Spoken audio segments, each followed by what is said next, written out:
Hey everybody.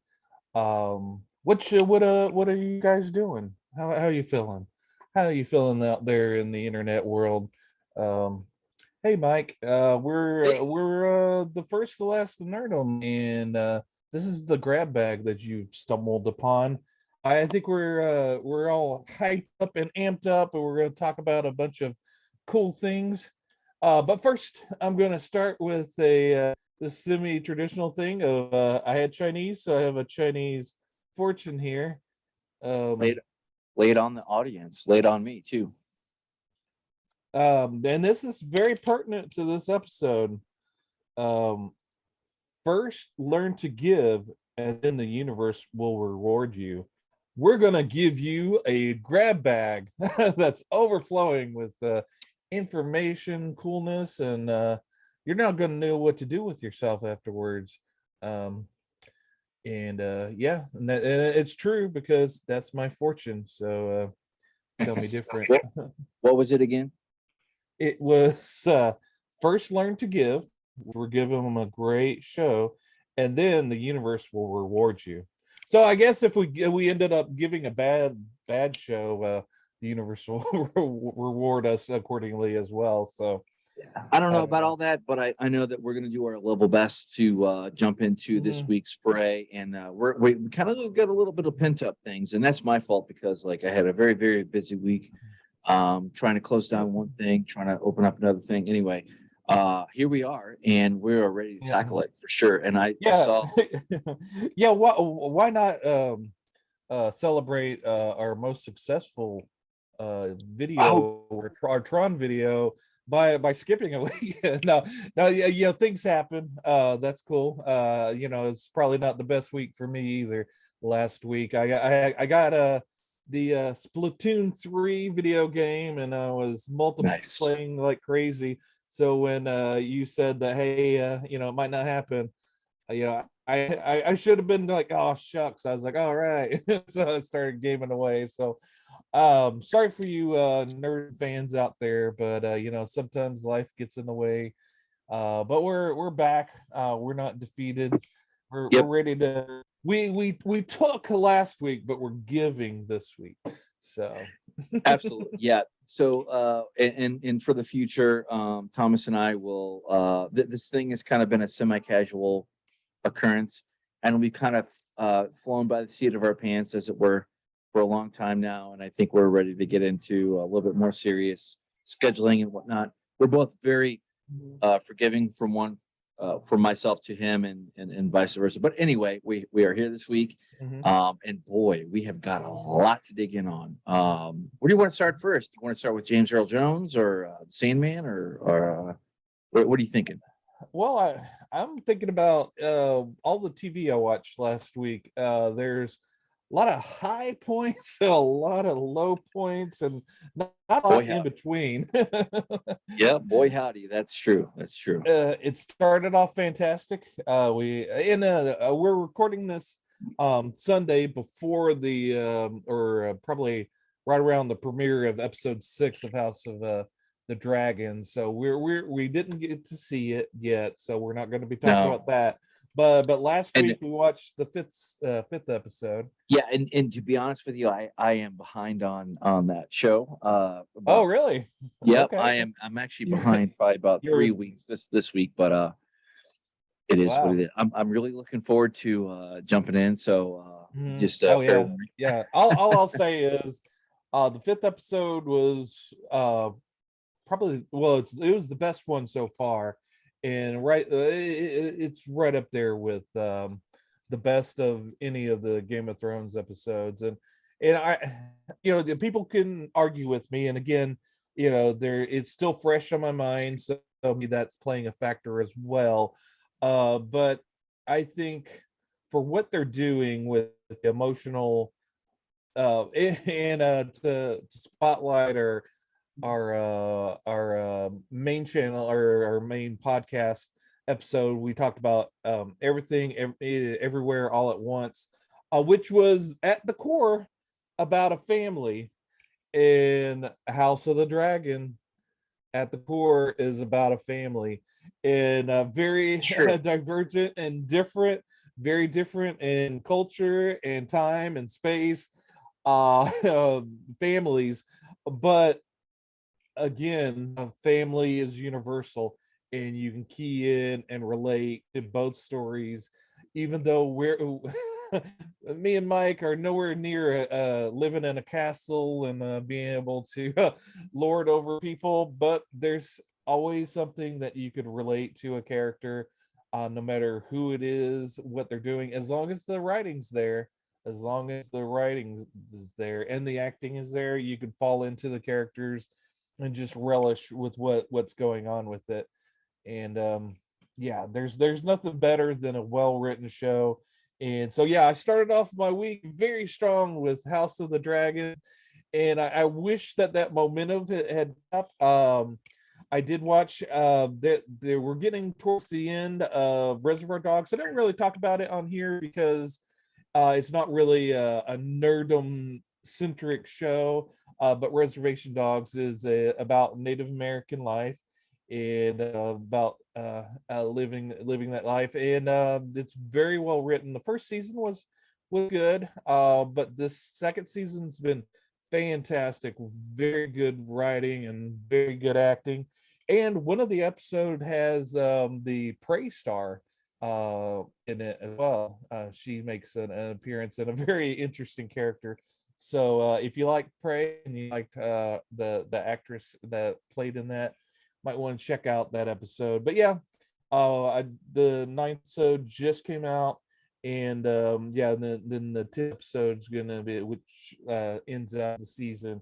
But yeah, and that's on FX or FX. But Okay. they just got renewed for a third season, and they started up the last season of Atlanta, which is kind of odd because they had the first two seasons, and there was a long break, of course, probably for whatever reason, and also because of the coof. But so the third season came out earlier this year, and then just a few months later, this fourth season's coming out, which is the final season. And again, it was very good as well.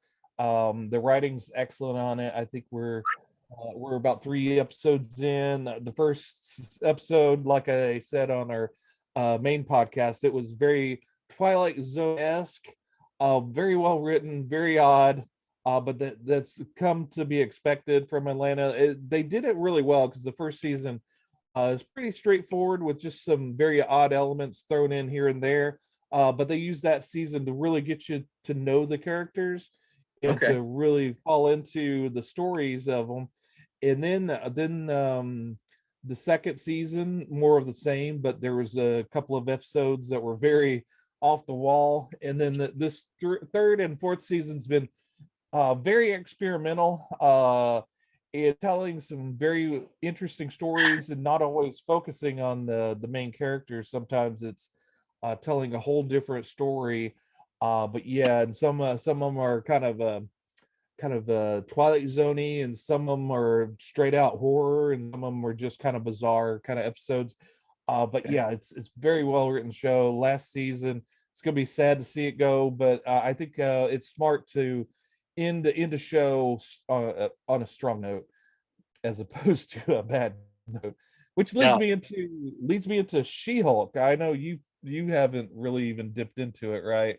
not really. I have, and this is my standing policy, policy for me, Mike, personally, but like I don't, I, and we go back to this. I only have so much time and effort to give for things, unless we're particularly covering it. But I will say this: I have definitely sussed out why I love YouTube as my primary supermajority entertainment needs. So although I have not watched this show, so I won't pass judgment in that regard. But I definitely have kept track of season one episodes, like all the way up through like the most recent one for like our some of our mutual favorites, from the folks that are critics. I definitely kept up with that, and like boy howdy, they've had some things to say about it. Yeah, yeah, about that, and another one that we'll pick on here in a little bit. But yeah, so yeah. I functionally I can follow along, but to be honest with Mhm. you, I have more fun watching the entertainment from the critics than I do from the actual show. Like I won't even bother with the show. Like, and that's not hate watching or whatever. And I recognize that the demographic is not for me, and that's very apparent. And that's another thing we'll get into later on in the grab bag for don't watch it, you're not welcome, like blah blah blah. Sneak peek, but Yeah, please, please, right. please roll in, roll in, roll in. Yeah, so She-Hulk, the first two episodes were okay. I I liked them for what they were. And then the third and fourth, there's very little to recommend, but I watched them, kind of struggled through. And my misconception was that, like all the other Marvel seasons, I thought it was going to be a 6 episode season. So I'd missed last week or the week before, so I had 5 and 6. I thought, okay, well, I'll knock out 5 and 6 and be done with it. And I say, okay, I'm done. And I was kind of interested in seeing the Daredevil cameo as well. Well, it's a 9 episode season. Okay, all right, well that's good. And I'm not so going to poo poo on that. Yeah, yeah. it's but the fifth and sixth season, or the fifth and sixth episode, well, the first four had cameos in it, like you had Tim Roth as Abomination. So though that, even though overall the episode was bad, he was kind of a spotlight. And then a couple other episodes had Mark Ruffalo's Hulk in it. Uh, these and then Wong from Doctor Strange was in an episode or two as well. And so this fifth and sixth relied all on She-Hulk, and the villain, which was a evil influencer, was Mortal Titania. Man or Yeah. something or whatever. No, Titania. She steals the She-Hulk brand and was branding her perfume and whatnot and hair products as She-Hulk.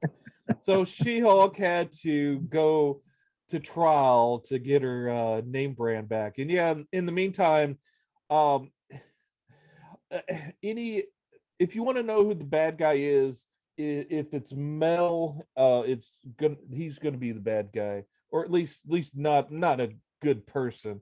So yeah, there's a Mr. Immortal or something that's in it as well.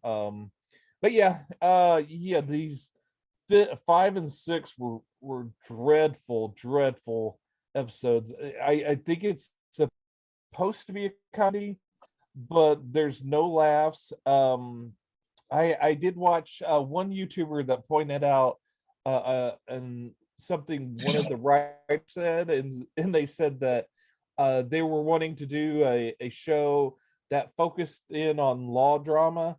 And I think the first season was supposed to the whole season was supposed to focus in on the trial of Abomination.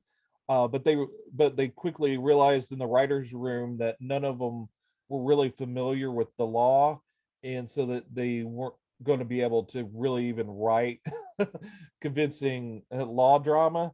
So that's the weakest part of the show.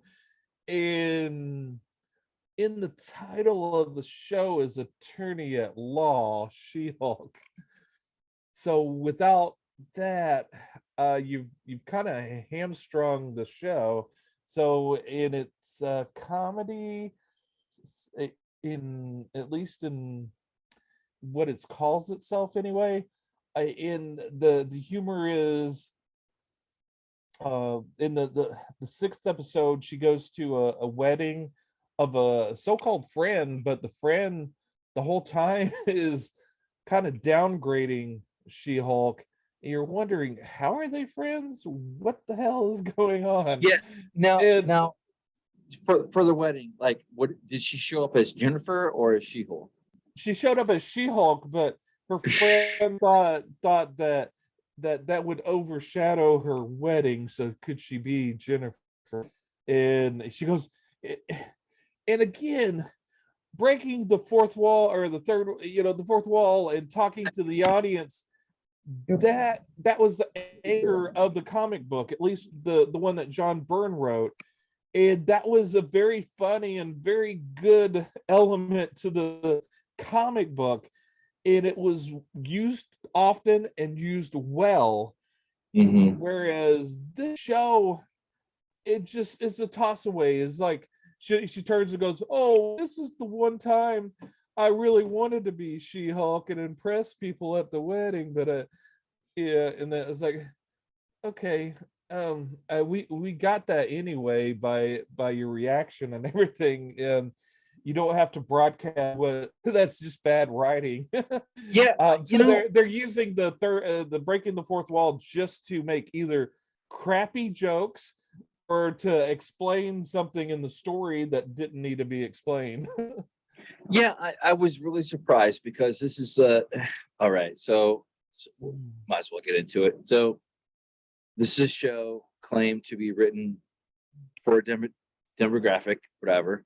I'm really shocked that they would broach that subject because, like, when it's wedding day, it's bridezilla, right? So it's about the bride. It's not about the groom. It's not about the thing. It's like, so screw you for, like, taking an Well, ounce of attention away from the thing. right, I was right, and surprised by that. I was really surprised. Like, as modern as things are, like, boy, this isn't. well, see, and they're trying to make the dynamic that the friend is sort of like a frenemy, and that I guess there's tension between the two of them. But everything that the girl, that the woman does, the bride does to Jennifer, you're like, how are they friends? Right. Where is this friendship at? Because she's the bride is openly hostile to Jen. And if you're going to do that, I guess you should have built up the relationship in previous episodes to show why they're friends. In Mm-hmm. this episode, you're wondering, why is she even staying there? At first brush off, she wasn't being clever or sort of that nice but mean.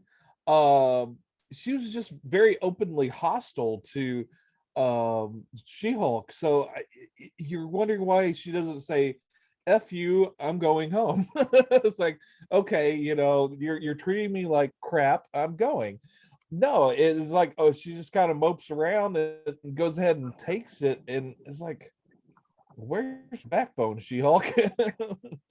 Yeah. You're supposed to be slay queen, be a slay queen here. Right. Yeah. That some things just did not make sense for me personally. But I mean, again, Again, it's a dreadful show, and again, I'm not a surprise, spoiler alert, I'm not a woman, but my pronouns is he him, but I can relate to well-written women's stories.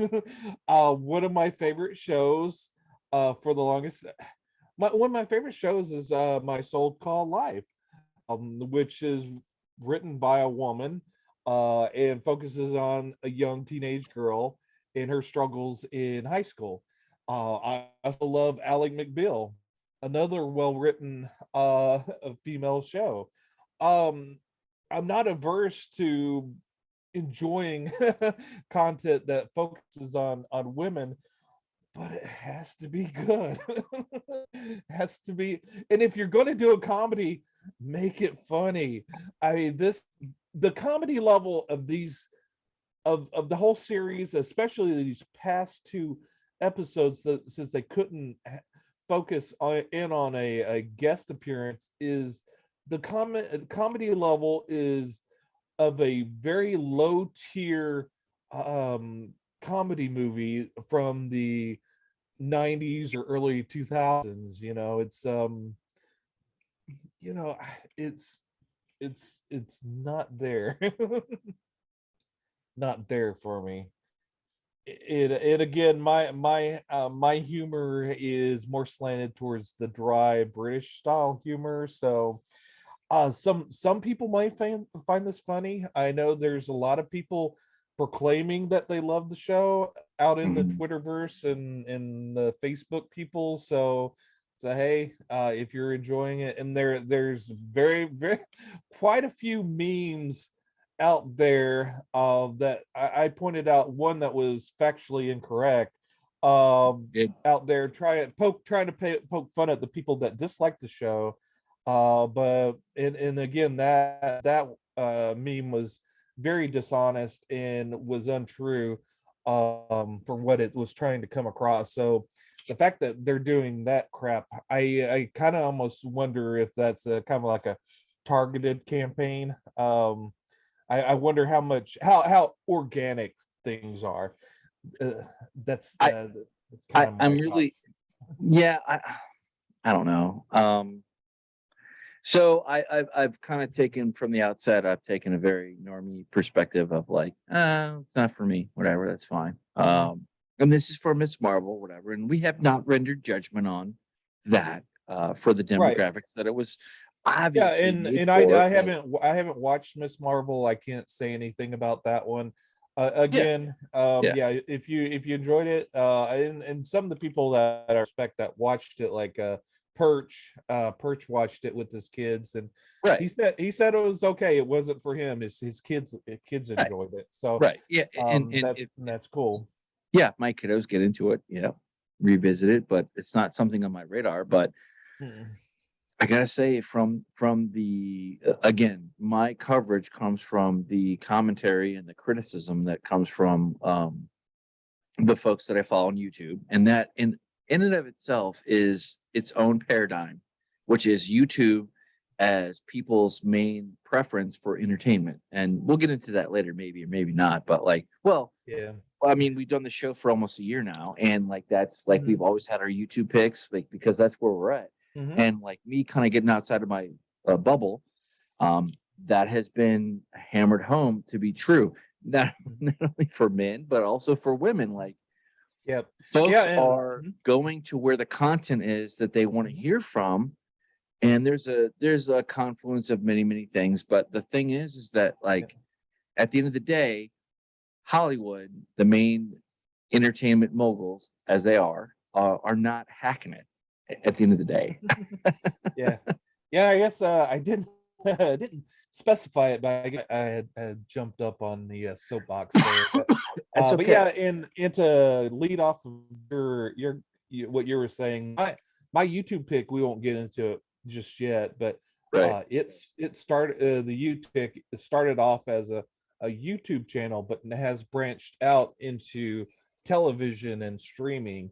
So yeah, so maybe the good stuff is maybe starting to make the breach from YouTube back into the so-called mainstream, so to speak. But this isn't the kick uh kick Disney around channel. No, There is some good no. stuff from Disney, and something that made the that kind of led me out of this week feeling good was Andor, Star Wars Andor. All right. That show, I was kind of kicking it around because the character met an untimely fate at the end of Rogue One. Spoiler alert. So I'm I was wondering how can I be invested in that character if I know his final fate? But so far they're telling a good story, and I didn't realize Tony Gilroy, the showrunner for it, actually wrote Rogue One as well. So you have the writer in Rogue One. I think you feel the same, was probably the strongest Star Wars movie of the whole batch that Disney's done so far. Yeah, I'm just gonna be honest and come out with it. I thought that Solo and Rogue One were infinitely more Star Wars than the Mhm. other three that were out there. Yep. Yeah. Maybe saving a little bit of space for the very first prequel that they put out. But that's only because they promised a certain kind of storyline that never materialized, and that is what it is. But absolutely, like I am not personally, I have no interest in Yep. Disney Star Wars, and that's fine. That's fine. I believe I pulled back and I said, you know what? If it hits the normies, well, two exceptions. One being for this podcast, like to cover it, if it comes of interest or whatever, and two, if the normies, whatever they make, whatever it is, if it breaks through and the normies love it, then I'll come back and I'll check it out. But short of those two things, I'm not going to show up. So that's good. I've heard that. I've heard differing opinions, and it's really really funny because, and this kind of goes back to the fandom or nerdom, as it were. And I won't get into the specifics until the thing, but there's two camps here.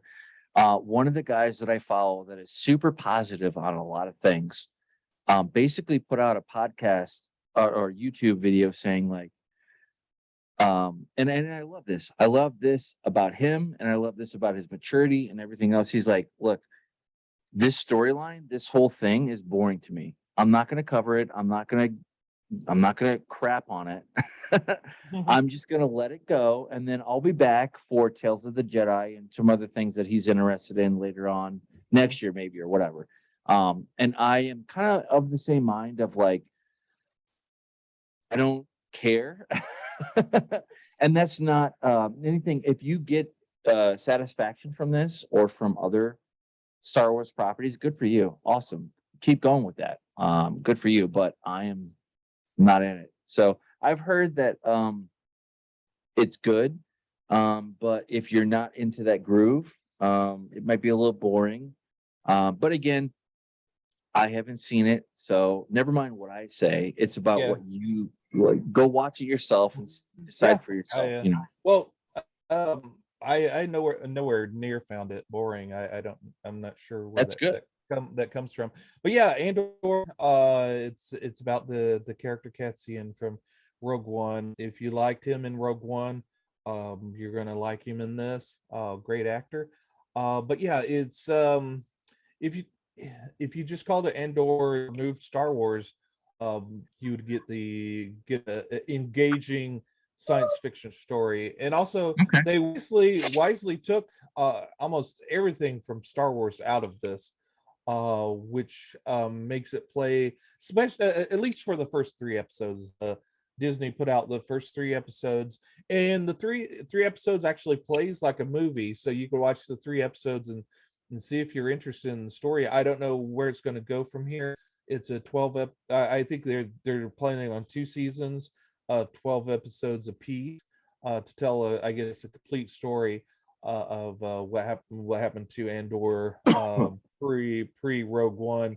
But the first three episodes were really good. It told a sort of a kind of a westerny kind of flavored episode, and it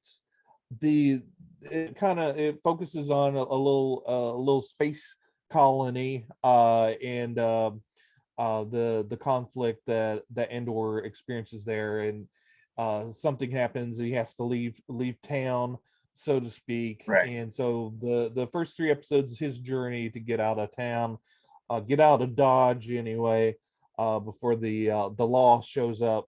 And the whole town is well crafted. There's uh you know how you in the western you have in the center of town you have the church with the bell to Sequel. ring noon or whatever. Right. They have something Right on. similar. There's like a little there's a tower, and there's a guy up there that I guess at the first part of the day he rings the bell, and at the end of the night he rings his bell. It's doesn't even look like a bell. It's sort of like a rectangular kind of metal thing. But he does this whole little performance that he does right before he rings it, and that characterization, that attention to detail on the show, I really liked. That's just kind of a flair that you put into a show that kind of spotlights what's going on. And again, it's a slower pace show, but I don't really equate that with being boring.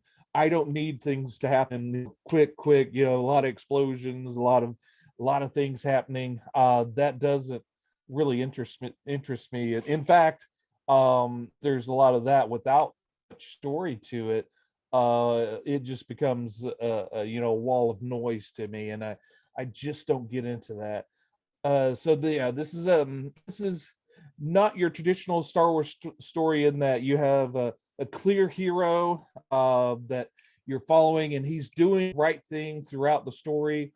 He's sort of a tortured soul that does do things incorrectly. In fact, he's kind of worn out his welcome with most of his friends in that town to begin with, and so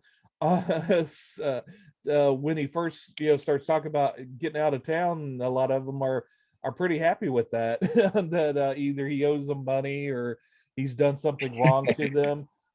So yeah, I know one of the people I watch on YouTube, her take on it was very simplistic and was like, okay, well, he's the bad guy, and the Empire, which is the law in this situation, are coming after him, and they're portraying them as the good guy. So what's Disney saying here? And I think that's a very simplistic take on it. This is a much more of a nuanced story, and it is playing with the morality. It is playing with who you see as the good guy, who you see as the bad guy, and is also playing with your emotions with how it's acted out, so that you are kind of favoring towards the bad guy, which is Cassian at this point, because he hasn't had a redemptive moment. He's still geared towards that kind of con artist that's doing bad things, but in his mind, he's doing it for good reasons. He hasn't seen yet the good within him, and so I think that's what you're going to find out throughout it. But you can't just throw in those basic superhero Star Wars type values on it, because it's not going to work with this show. So this is the Star Wars version of anti-hero, I guess. Yeah, absolutely. And again, they've drained all of, like, the Empire. It's sort of kind of off-world, sort of, at the outskirts of the Empire. So the Right. the Empire, the Imperial soldiers or whatnot.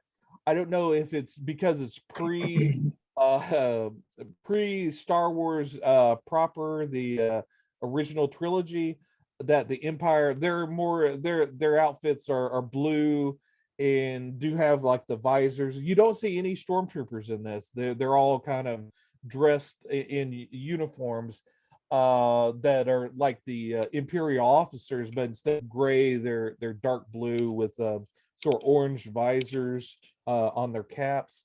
And so I think that's kind of intentional, that nothing really looks, and even the blasters, like Andor's blasters, is much more looks like something out of the old west, kind of maybe a cyberpunk old west maybe. And Right. yeah, and everything's kind of gritty and dark and kind of lived in, like Rogue One is. If you like the flavor and tone of Rogue One, this has it in excess. Again, it really does it, and none of the vehicles and ships look Star Warsy.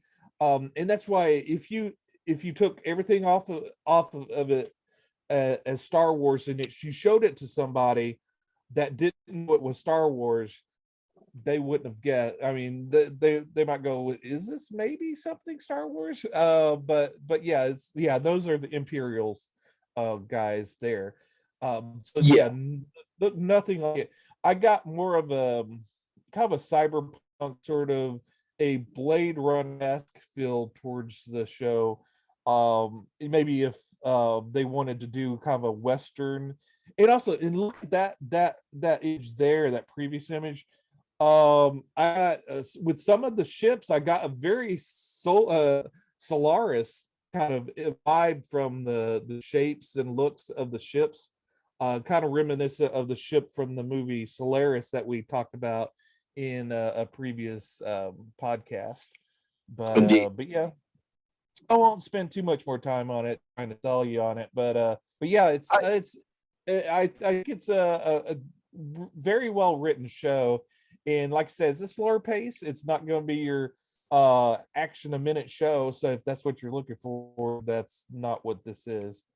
It's more of a more of a character driven piece, and about an anti-hero that I assume kind of finds himself within it. From what you take away from Rogue One, he's still a tortured soul in Rogue One. So I don't know how much of a character arc he's going to go through in the series, but yeah, I'm in for what happens so that's good. far. Unless they misstep. Like I said, the first 3 episodes does play like a really kind of almost self-contained movie. So yeah, you could watch that and get what you want from it. But yeah, it's a recommend from me. That's good. That's good. Yeah, I will not stand in. I will not stand in anybody's way that wants to, watch whatever. A few more episodes if it comes out, I might tune in. But for the most part, like I Mhm. unfortunately, is what it is. But that's okay. That's okay. We're the Nerdom, and it's good to see. I think that's really important to kind of buttress the show, to know that it's not necessarily Star Wars like what you're looking for. Like it's not like Mandalorian.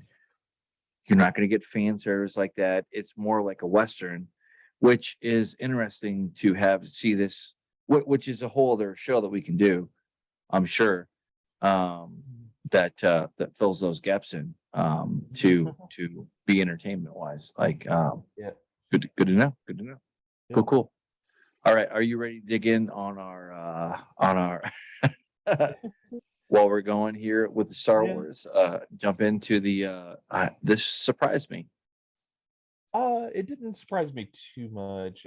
Just because I I watch your movie Socks, and he put out a first part of a series called he's comparing the original Lion King with the new one, and he kind of spotlighted because James Earl Jones repraised his role as Mufasa in the new Lion King, and he pointed out and he showed audio clips or played audio clips showing where the new tracks where he uses his vocals, his voice isn't there anymore. And then a lot of what they did in the new Lion King was they either used the same vocals from the original movie or kind of digitally enhanced them. And when they digitally enhanced them, they didn't do quite a good a job. He does a excellent job kind of spotlighting that in his video. So when I found out that they had digitally uh, did his performance in the Obi-Wan, Okay. that made sense because his voice is no he still has his voice obviously, but with age it doesn't quite, you don't have that same resonance that he had as his prime as Darth Vader. So um anything where they're replacing an actor digitally either vocally or physically always kind of sits wrong with me, just Mm, because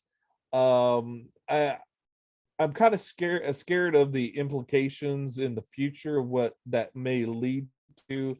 But but in this case I don't see it as a bad thing, especially since James Earl Jones is signing off on this, and they're going to keep him as as a uh they can go back to he has a voice in in his voice as far as how they use it. So um again, it's kind of scary as far as what they could do in the future with this um technology and what and what that implies. But yeah. Good.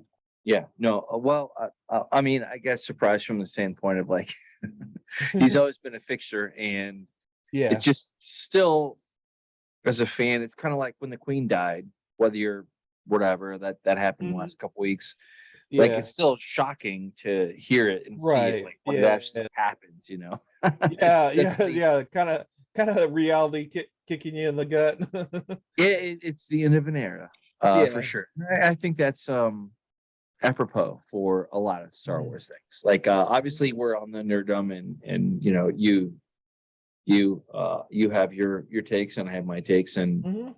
Yep. it is what it is. But Yep. I mean, this is gonna happen soon. He's not gonna live forever, but Mhm. 45 years as the a fixture of a very well-known sci-fi property Mhm. is you know yeah, Absolutely. hats off for Yeah. sure. Yep. And moving on, yeah, you said, yeah, this was like, there's been quite a number of things like with Cloverfield, and I never know what to what to Yeah. take for reality versus like, is it going to happen? Yeah, and when it has, I have been pleasantly surprised. I will say that. Yeah. Yeah. So yeah, this is just kind of a article just let you know that they're working on a fourth one. It's going to be, I think, a Paramount Plus thing. Uh, I think I read that in the article. But yeah, so yeah, it's more than likely going to happen. Now, to the quality of it, who knows? But yeah, I did like the first two movies. I did not see the third one, the Netflix one. Um, I'd heard bad things about that, so I kind of that one. But did you see that? Did you like that one? So I wasn't sure about the fourth one, this new one that's coming out, or at least that they're working on. But who knows? Could be good, could be bad. We'll just have to see. Oh, you're muted. Yep. Sorry. Yep. I Yeah. actually did see the Netflix one, and I was happy with it. Wasn't great, but neither was the original. But having said that, it's good to see this property moving along for sure. Yeah. Yeah. Cool, cool. Yeah. So that's it on that one. Yep. Eh, eh, eh, eh, eh, eh. Yeah, that's another sequel to Beverly Hills Cop. Yeah, that's looks they're getting the gang back together. It looks like they've got quite a few of the original players back. So, if this is well done, could be good. I know they're trying to, especially I guess with the success of Cobra Kai and a few other things where they've kind of relaunched some of the old properties to big success. I guess they're hoping for the same for Beverly Hills Cop. But you know, too early to tell. But yeah, I think it's going to be a movie. I think my problem is a lot of stuff they're trying to cram into TV series, and I don't know if everything needs a TV series, but I believe this is a going to be a movie, so um, I think that'll play better. I think a lot of stuff should stay in its lane if it's kind of a movie property kind of thing that Right. normally they should kind of stay as TV series unless proven otherwise. Yeah. This always Beverly Hills Cop has always been lighthearted like that. Mhm. So I mean, like, there's no. I do not foresee any YouTube folks coming out like in the woodwork to hatchet, the Right. thing. Yeah. But we'll see. We'll Yeah. see. Like, Yeah. I mean, die. Good God, Die Hard went for how many sequels? And Yeah. the other one, Lethal Weapon, like that Lethal went Weapon. forever. Like that was a Yeah. mainstay of the '90s, for sure. But Yeah. we'll see. We'll see. Yeah. And they keep teasing that maybe there'll be another Lethal Weapon too. So who knows? We'll see. So what's up with Godzilla?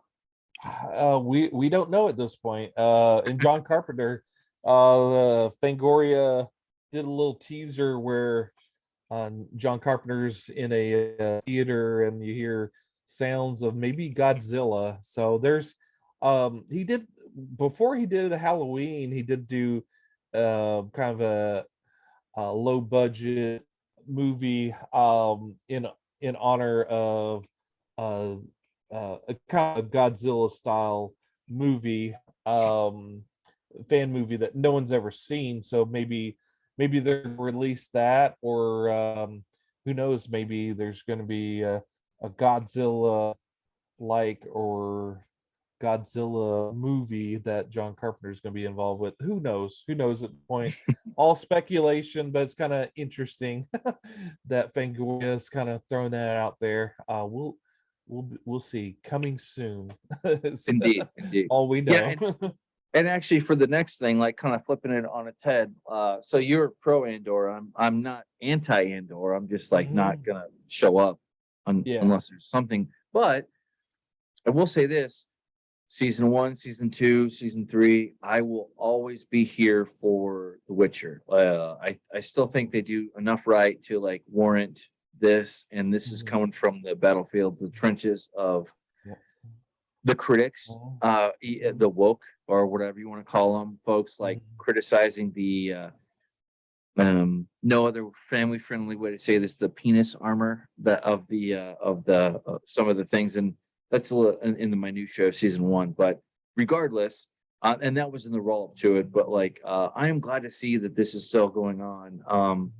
I still think there's a draw. I still think there's quality, and I know you weren't as up on it as I was from Yeah. season 2, but Yeah. that's okay. That's Mhm. okay. That's Yeah. okay. You know. Yeah. Yeah, like you said, we have different differing opinions, and Absolutely. Absolutely. as you're kind of cold towards Andor, I was cold Right. towards the second season of The Witcher. Yeah. First season was great. Totally fine. Yep. When they're paying homage and adapting the a writer of the books and short stories, when they're adapting his stuff, that's when it shines. And in the second season, there's an episode that was one of his short stories. But they took his first book, first novel of The Witcher, and there I would say 30% of it's from the book. So I really enjoyed the 30% that was from the book, but the stuff that they came up with did not work for me. Not Yeah. work for me at all. And then Yeah. in this article, though, they said that the third season is going to focus on the second book, and it's going to be more focused on what happens in the book. So who knows? Maybe better. Since even though I was kind of cold towards the second season, I am looking forward to the third season. And they still have a chance to win me back. Yeah, and As and a and, and just to give credence where there was criticism on how Yennefer was appearing in season 1 and season 2, and I'm sure it'll change in season 3. Like that's been kind of Mhm. poo-pooed a little bit. That's okay. That's okay. But there's still enough for me here to have faith in the thing. And I am coming at this from a normie perspective. I have yet to pick up a novel, whatever it is, the written material, literature wise, for this property. But all the same, I will agree with you that season 1 was far more dramatic and integrated as far as like action goes than season 2. Mhm. It feels like they hit the fast forward button on a couple spots there in season 2, but it still made it out for me. Not as big of an impact. I agree with you. Season 1 was still better than season 2. Call that the sophomore slump, whatever. Let's hope that they come back with Yeah, a strong yeah, season 3. yeah. Hopefully, we'll see. But it looks like just from seeing, I do know this much. Like just from seeing this image here, Mhm. where you see the chain degraded and the pendant here like a little bit more fractured, Mhm. that's kind of the thing. Maybe you could equate that to quality. We'll see, whatever. But in any case, I don't want to spend too much time on this. But Yeah. I am. If they're gonna make a season 3, I'm there for it. We'll see. I will definitely fire up the Netflix, subscription, turn it back on. Uh-huh. Um, to when it comes out. We'll see. Yeah. Summer 2023. We'll see. Moving on. Breaking Bad. This is kind of a nicer a nicer thing to find for all these things concerned. Yeah, yeah. The creator of Breaking Bad, Vince Gilligan, they just finished up Better Call Saul, and he's gonna have a new series on Apple TV with one of the stars from Better Call Saul, that Rhea Seehorn. She was great in Better Call Saul. They said that there wasn't a whole lot on the story of this new show that they're doing. He says it's definitely not going to be a crime centric show like Breaking Bad and Better Call Saul. So it's going to tell more of a, I guess, kind of a, I think more of a um, kind of, I don't know if it was science fictiony, but it's not going to be a crime story. So it'll be interesting to see him writing something a little different. I love both Breaking Bad and Better Call Saul. So their Apple TV's really trying to get me get my money. I've held off on Apple TV forever. But they have Severance, which I want to watch, and now this show I'll definitely want to watch. So yeah, I don't know if I'll keep it, but I will definitely have to dip into Apple TV to at least watch this show. But For sure. yeah, yeah. Sorry. All right. I think we have. Well, that was your. Sandman. Yeah.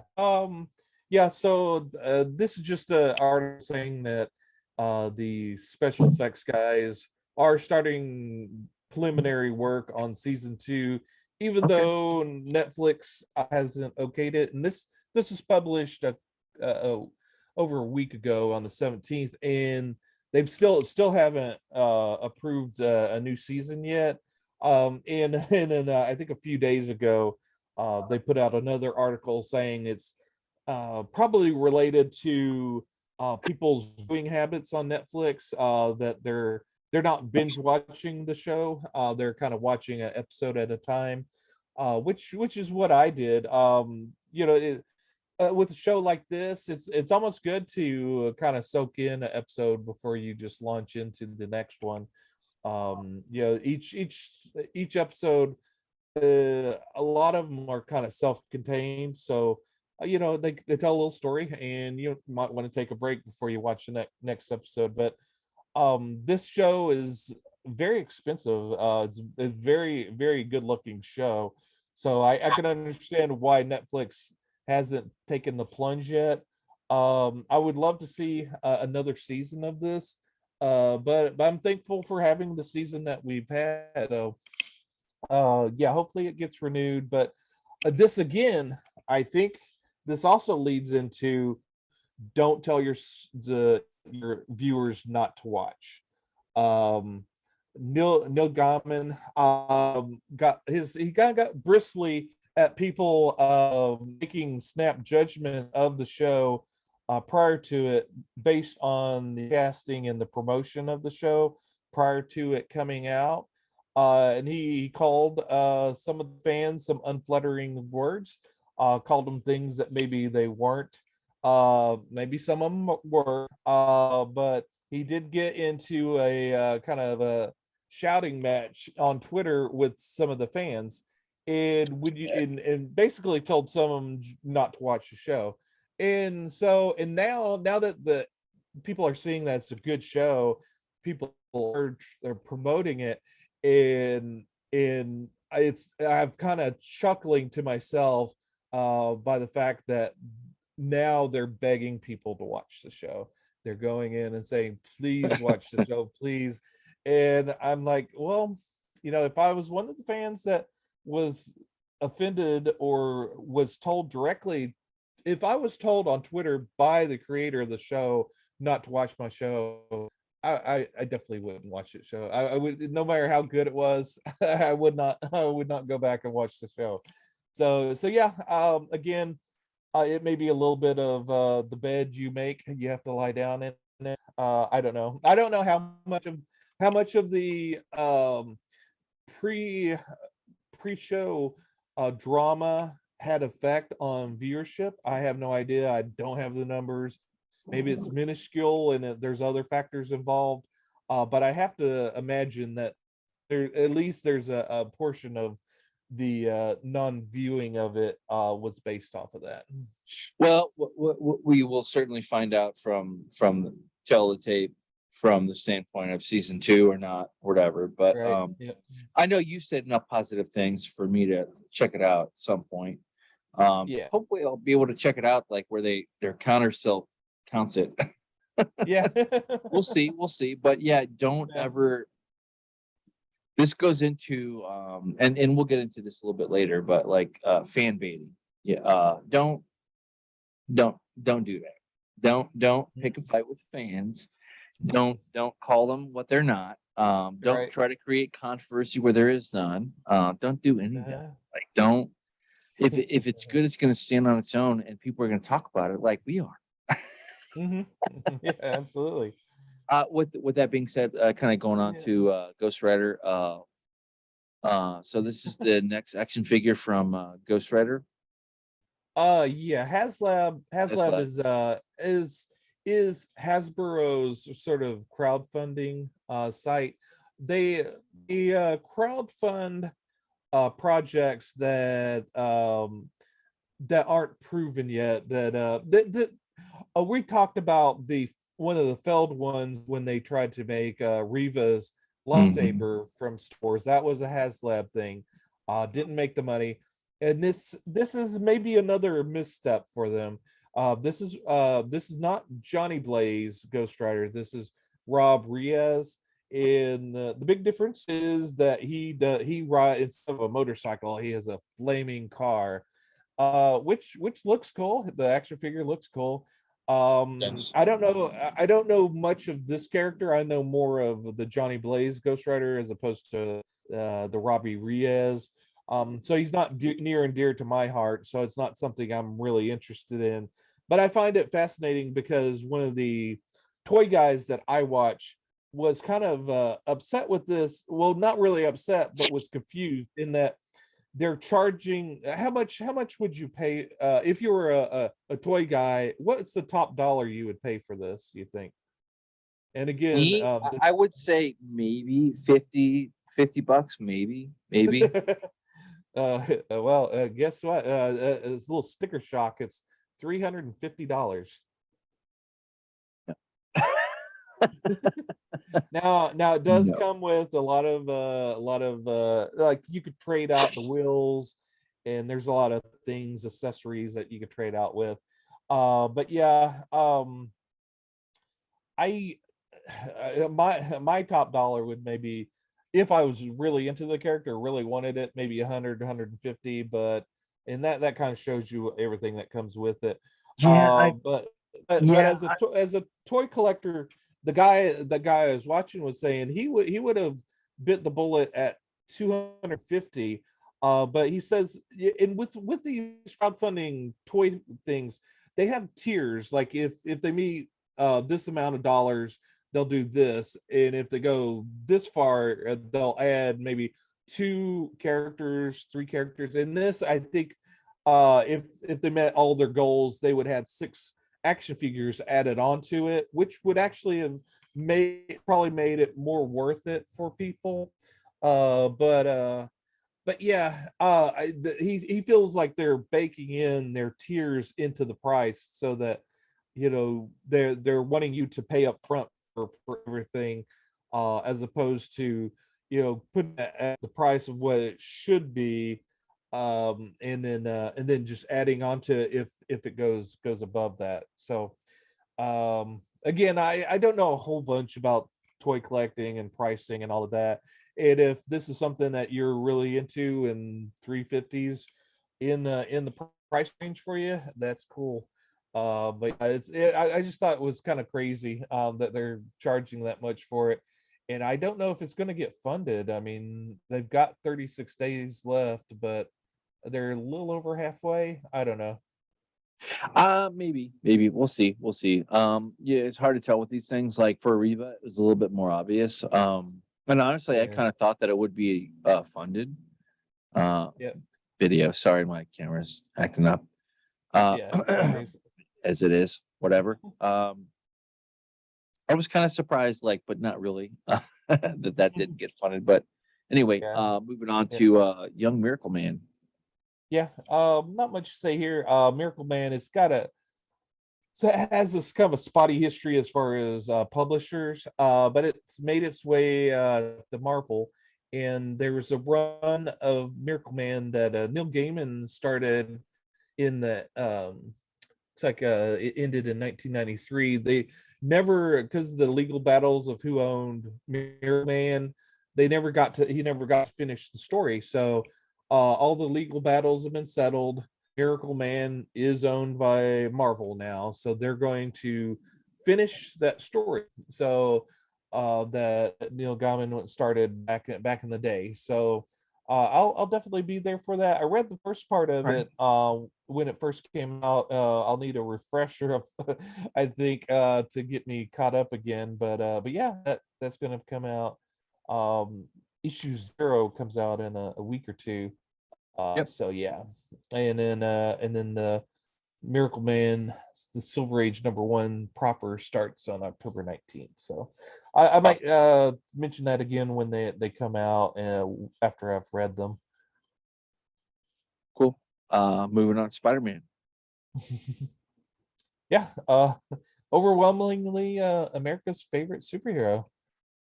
I believe that They for sure. Yeah, they polled each of the 50 states. If you scroll down, I think they mentioned some of the statistics, but as far as who also was picked and whatnot. But yeah, overwhelmingly Spider-Man was on top, and may have a lot to do with the Tom Holland Spider-Man movies doing so well. But I think overall, Spider-Man has kind of been in the zeitgeist of people for the longest time. They either mention Batman or Spider-Man. Those are sort of the top tier superheroes. And I think one of the reasons why Spider-Man's so popular is that he's such a relatable character. He Yep. has flaws like all of us. Yes. Same way with Batman, although he's more aloof and kind of higher up, where you kind of have to look up to him. But Spider-Man, Billionaire. yeah, billionaire. Yeah, Spider-Man's just like the rest of us. Doesn't have a whole bunch of coins to scrape together at any given time, but he Right. has a good heart and is always trying to do the right thing. So I think it's a very relatable character, and that's kind of a testament to Stanley and Steve Ditko created him. They did a good job. No, continues to climb as it does. Moving on to the next one, Halloween's End. I heard that there's a new movie out for Yeah, one of yeah, these. Couple different horror ones, Hellraiser and also this one. But this is the one on the docket right now. But yeah. I just grabbed this the headline. It's like I watched. They've got a new set of trilogy. I watched the first one. The second one that came out during the pandemic. I think I forget the title of it. But I've heard so many horrible things about it, and I watched Red Letter Media's lambast of it, to where I don't know. I want to see the second one, and the as far as the third one, I don't know, but I just know in the second one, the big chant in it was "Evil dies tonight." Evil kind of right, became sort of a bit of a meme for a little while there, but this last one, Halloween Ends, they said the final battle between Jamie Lee Curtis's character and the Shape, the villain in the Halloween movies, is both powerful and erotic. I that does not make me want to see that. Not at all. not really. No, not really. Um, okay, yeah, the Halloween Kills was the second one. Okay. But yeah, Yeah, I just wanted to grab this article for that title. So powerful and erotic. Something that I would never want to be mentioned about Halloween or our podcast. Nope. Pass. Maybe powerful, not erotic. Okay. Yeah, what I won't pass on is anything Blade Runner for Yeah. sure. Live action series coming to Amazon. We won't hold it against it since it's Amazon, because Amazon has On some great things Amazon. like The Boys and Invincible. And But Terminalist, yeah, to name a few. Uh, yeah, yeah. yeah. But this is from the studio that brought us Blade Runner 2049 a few years back. All right. So yeah, it's in good hands. So hopefully this will be a good series. They also did the Blade Runner Black Lotus, which I only saw one episode of, and you haven't seen, I don't believe. Nope. But Have not. but yeah, I think it takes place a little bit more in the future, in the universe. 2099. But Ridley Scott's going to be involved, as he was previously, and the studio that made the sequel is involved. So yeah, I'm looking forward to it. I know you are. So yeah, we'll see. Yeah, I think it makes more sense when Amazon does stuff that's understated than in your face. And we'll get into that a little bit later if we do. But yeah, no, Yeah. for sure. Hopefully optimistic. So Squid Games has some play here. Yeah, I have a couple of Squid Game articles. One's about, I didn't realize that they're going to be a reality show. That could be interesting. I I've I have a guilty pleasure of reality shows, so that may be in my wheelhouse. I don't know. I do like Big Brother, which we're recording this on Sunday, and the big finale episode where we find out who wins Big Brother's on tonight. So I'm looking forward to that. Along with House of Dragons sixth episode, but yeah, so yeah, there's going to be a reality show, and the creator said something about, is interested in maybe having Leonardo DiCaprio in the season 2. I think the big question is, the creator of the show had years to work on season 1. It originally was a movie, as we said in our podcast from way back from last year. Yep. And yeah, and he had no idea what he was going to do with season 2. So it's going to be interesting if he gets that writing inspiration that's kind of needed to create a new story in season 2, because they pretty much wrapped up everything in season 1. So but they left kind of a cliffhanger as to maybe something happening with the main character from the first season. But yeah, there wasn't a clear course as far as what would go into a second season. So it'll be interesting to see what they come up with. It will be. I will look forward to this. Whatever happens. Like, I mean, I'm going to be there for season 2. Whatever, for sure. Whatever happens, for sure. Like, Yeah. they did it again. This is a surprise hit, and it worked very well. They could only learn that lesson. But moving on.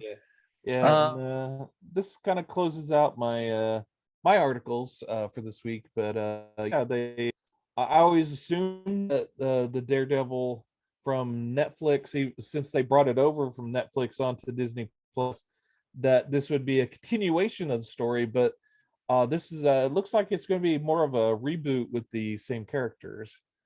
So I who gotta knows? say, and I heard this in the storylines and the criticism rolling up for She-Hulk, because Daredevil is a cameo that appears a few times, I guess.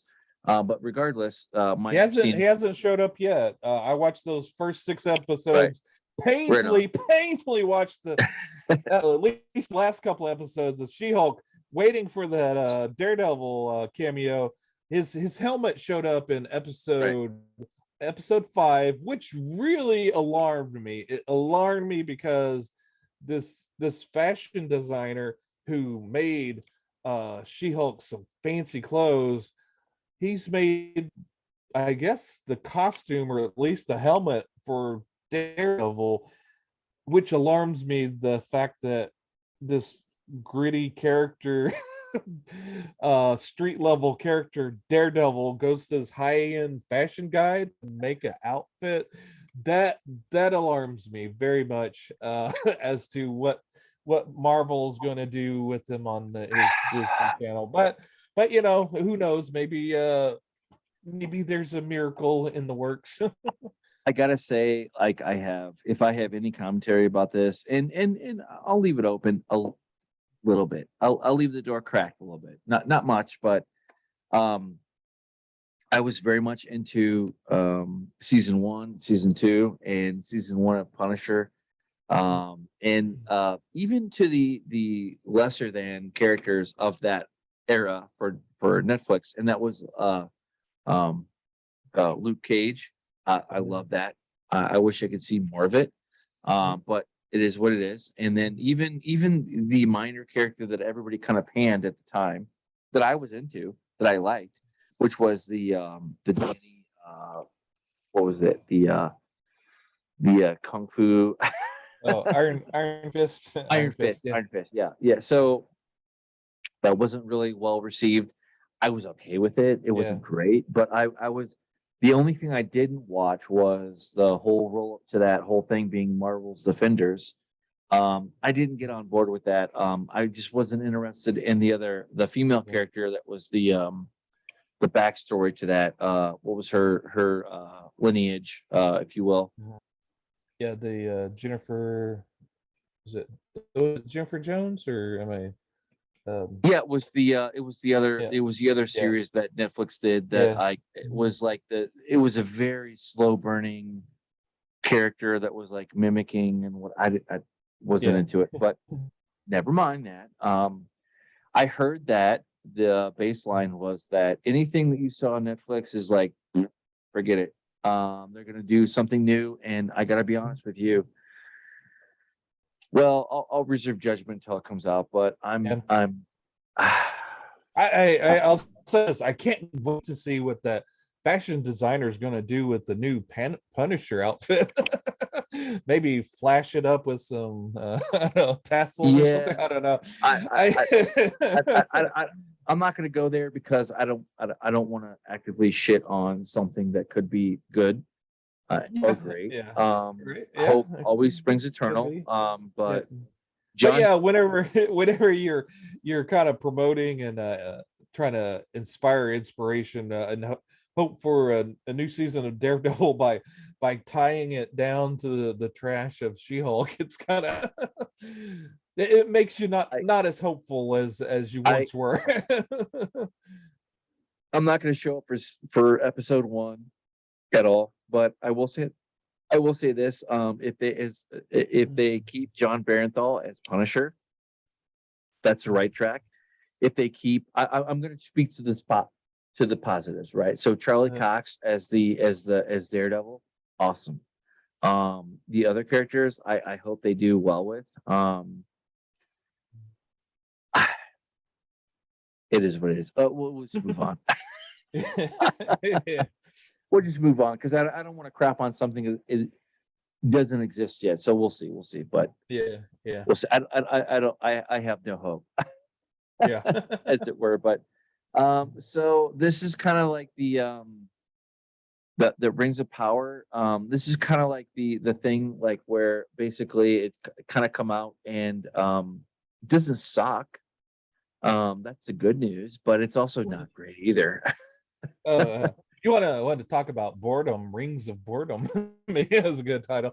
Oh, I enjoyed the first few episodes. This Yeah. latest episode was, what was the point of this last episode? Good God. No.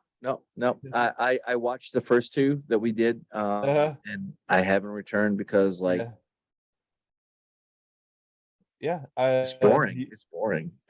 Well, they had me for the first few episodes, but yeah, this last episode was they just sort of ground through the same ground that they covered uh in the previous episodes. This could the whole episode could have been the maybe the first 5 or 10, 15 minutes of a new episode. I think they just need a spacer. It's leading up to a potentially a big battle. So hopefully by the end of this past episode, hopefully in the episode that comes out this Friday, um that's when the battle begins, and the last 3 episodes will be the big battle and win us all back over. But yeah, with the major stumbling block of this episode, they really have to pull out some big things for these last 3 episodes. There was one scene. Well, actually, I enjoyed the beginning of this last episode that dealt with the hard feet. A lot of people don't care for them, but there's a bit of a charm to those characters that I liked. That kind of worked for what they did. It could have been written a little bit better. It could have been the action could have been a little bit better, but for judging it for what it is, it's okay. And then there's the shining point in the episode. There's a scene between the elf guy and his, I forget their names, Elderon or whatever, and the prince of the dwarfs. There's a scene between the two of them. They have Right. a great chemistry. There's a lot of charm between those two characters, Right. and that's a great scene. Actually well written scene too. There's a lot of interesting lines in that. But yeah, there's that. So I haven't completely written off the show, but this is one of those. I would compare it to those when Netflix was doing 13 episode seasons, and you Uh-huh. got to that middle section where there's 3 or 4 episodes where nothing happens. They're just drawing it out just to make 13 episodes. This is one of those episodes, and you really shouldn't do that with an 8 episode season. Well, Make it 7 or 6. And that would save you money, and it would probably make everybody a little bit happier. Just tighten it up. And Gladriel, she's starting to wear on me as a character. I kind of gave her a pass on the first couple episodes because she's young and brash, but she doesn't seem to be learning anything as she goes along. She's still well, bullheaded and powering through, and yeah, she's um or there's not a lot of charm to the character or the way the actor is portraying her, so it's very hard to get into her character. yeah, I um I returned for a quarter of episode 3, and to be honest with you, like I let the merits float. And we didn't have a standing thing to like cover this whole thing. Yeah. I'm gonna be honest, I turned it off. And Yeah. I've been again like She-Hulk. I've been living vicariously through select Yeah. um criticism. And I've kind of followed along from that standpoint, but I'm not gonna render a judgment on the whole Yeah. thing, but like Yeah. I gotta go with what my brother-in-law said. It's kind of boring. And and that's it is what it is. But like Yeah. and again, I do not claim to be a fantasy fan. I'm not. That's not my bailiwick. My thing is science fiction, and you got me for a few more seconds. But with this, we'll see what happens. But Mhm. I gotta say, like, if you cannot keep the interest for season one, and we're already at the mid-season level, like where whatever's going on, there had to be substantial interest in it. I'm not gonna be on board for a slow burn for like some Mhm. epic battle, like where Morgoth or Mhm. Yeah. Sauron Yeah. is the main villain for age 2 or 3, whatever the hell it is. Mhm. Like, Yeah. Yeah. it, And it is what it is. But like, we'll see, we'll see. yeah, and there's been screenshots of showing how Amazon's kind of manipulating the ratings on Right. their site. They have a ratings page for the show on on their app. They showed where at one point there was so many tens of thousands of views, and then they show where they're thousands disappeared. Most of them being rating the show one to Right. bolster the ratings of the And show, and I think they've eventually put them all back. But yeah, and not to disparage the 1-star reviews. They are not hate watchers. Like maybe some of yeah, them are, but not the yeah, majority of them are like very well detailed, and like like they have legitimate gripes. And I don't know. yeah. Oh, and I think it's the internet. There's always going to be trolls. Sure, sure, My Amazon and Netflix, and none of them are going to listen to me, but us as micro influencers, I heard that term the other day. Saying, oh yeah, I guess we are micro influencers. sure. But when you play with trolls, you never win. No, So you don't. and No, you if you don't. and they want attention. So if you're going to play their game by playing with them, by deleting their 1-star reviews or doing this or that, you're just encouraging them. They're going to take it to the next level. They're going to if you just ignore them, just let it go. Yep, The good rises to the top. So yep, if your yep. show is a great show, word of mouth is going to carry it. It Well, always will. well, and this kind of goes off into my, I guess, as good as any point for my soapbox, as it were. But and I've said this at I'm not the original purveyor of this viewpoint, but when you start to pick at the fandom, the nerdom, as it were, Yeah. you will never win. Okay, so if you have a good quality show, people are going to know that. Case in point is House of Dragons. Actually, that's a very good case in point. I've actually withheld seeing the episodes like to catch up because I know it's so good. I want to experience that when I have the time and the energy to love it. Yeah. I have not hitting on Lord of the Rings. Like the other thing too that it plays into is that, like, what are you doing? like I understand that, like, you want to, like, artificial whatever pause, and you know what, it is what it is. But I don't. Man, like, what are you doing, Amazon? What are you doing? Like, Yeah. Yeah. but and I will say this: I did watch quite a bit of coverage around this, and that I think it was Heels Babyface, or Heels versus Babyface, and Mhm. he kind of brought up like the history of like the super fans that they invited to see this thing to like drum up hype. No, those were the micro influencers. Yeah, so and he went back.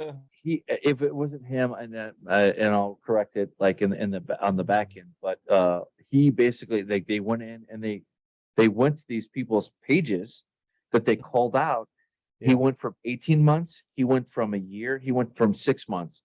And if you were like say like a tried and true Rings fan, like, you would be like Nerd of the Rings, and you would have endless content, right, or whatever, Mhm. about all the different aspects that we love, that Mhm. sci-fi, the same thing that catches fire, like when it's Star Wars, and like you want to know, like, maybe you had a random nerd thing, like where you wanted to see like the Imperial Star Destroyers versus like the New Republic, and like their whatever.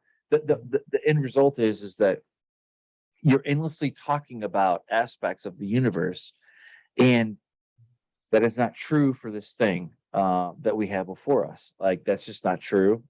Anyway, getting back to my point, the super fans, well, it was all bullshit. Uh, they didn't have any content aside from like what allegedly was paid for or whatever, promoted or whatever. Like, they weren't there. So Yeah. basically, like, if you're a true fan, you're going to be extremely disappointed because it's like just some horseshit influencer that like just caught a check. And that's not good. That's not good. Like that is not Yeah. the way. And kind of going back to this, Amazon Prime, Amazon the company, they attack this as a tech company would. You can't do that. Don't pick a fight with the fans. Don't do that. Like just create good content and it'll take care of itself. But Yeah. I'm not gonna jump on a boat or excuse me, jump on a platform and say this sucks. It sucks. I'm not gonna say that. I'm just gonna say it is nowhere near as good as Peter Jackson in the original trilogy, but it's not any worse than the bottom end of the Hobbits trilogy. I'll say that. Like, Yep. so it's somewhere in between. It's never going to reach the tippy top, in my opinion. But at the same time, the more this goes on, the more that I appreciate the Hobbit trilogy. And I remember the criticism therein, where they were like, "Why are they making this one book 3 parts?" And that's totally Hollywood to like wring out every dollar they could get. But Yeah. Hobbits are Yeah. better than this. Just generally, but don't take my word for it. Go look, and if you like it, I would say the most positive thing that I've heard about this is that if you're okay with generic fantasy, this is kind of your sign. Like you'll probably be okay with it. Yeah. I think it's a tale of a tale of two antagonizing streaming services. They both, but this one, Rings of Power and the Sandman, both had very bad promotional campaigns where at times there were anti-fan there's anti-fan rhetoric that was spewing out from places of power within both Amazon and um, Netflix, as far as people, the creative teams for both the Sandman and Rings of Power, whereas juxtapose House of the Dragons, where there's very little interaction, very little promotion. They let it Nothing. speak for itself, and look what's getting lauded as a great show and being promoted. And then one that's being really praised by the fans, Sandman, but still really struggling to find an audience. And Rings of Power, we don't know how many people are watching it, but all signs point to not where they None. want it to be. Zero. None. So so yeah, that just kind of tells you just observationally how maybe not to do things. Well, and this is a perfect launching point to my next set of YouTube videos that I would say like and most folks are not going to be into this at all, but recently in the last couple weeks there was a kind of get the top down story on this. Um there was a very well received original TV channel called G4. Was Tech TV at one point. They merged with G4 like way back in the early OOs and in the early aughts, as it were. Anyway, they came back and relaunched on 2021, about a year ago or so. Now, in January of this year, there was a very controversial video that Freskurian, one of the primary hosts, in addition to Adam Sessler, who was part of the original G4 crew, or the X-Play crew, as it were. There's a few things here. I'm not going to get into it, but if you could boil this down to 2 videos, I picked them out, and one is a little bit more hard edge, like punch in the face, is the Rageaholic. So be that as it may, if you want a little bit lighter edge on it, it would be Midnight's Edge and their this video. I'll have it in the excuse me. I'll have it in the description here.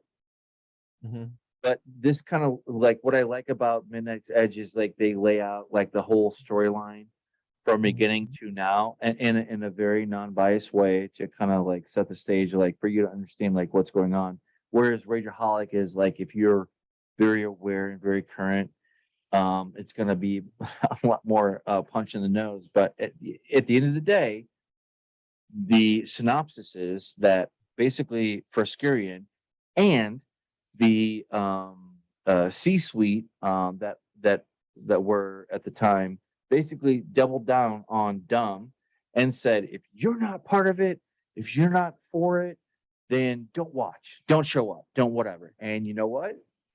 That was quoted back at them infinitely until we got to the point like where they dismissed the vast majority of crew that were making the production values, and then a week later, Fruskerian got fired or she left or whatever. But at the same time, yeah, I think there was a Twitter post that she put out like a week later. Yep.